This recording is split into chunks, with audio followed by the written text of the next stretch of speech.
xahiş edirəm sizdən, tövsiyələrə mütləq əməl edin. Bax, mən sizə dərman yazdım.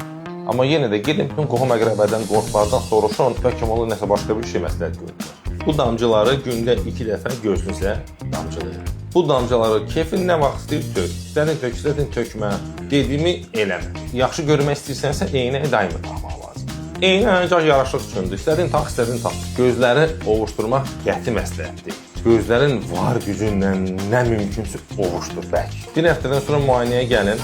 Nəsə olsa ChatGPT-dən soruşarsın. Kontakt linzalarla gecə yatmaq qəti olmaz. Gərək onları çıxardasınız. Linzanı taxdın, nə qədər istəsən işlət. Gecə yata bilərsən, kimə edə bilərsən, hovuzda da kimə bilərsən. Elə heç şey unut, elə bil gözündə həmişəlik qalsın. İndi də zarafatsız. Təsəvvür edin ki, xəstəm olub, dərman yazmışam. Baxıb, deyir, bunun adı nədir? Deyirəm, filan addır. Deyir, doktor, bundan evdə yoxdur, o birisi var. Olan onu damcılayım.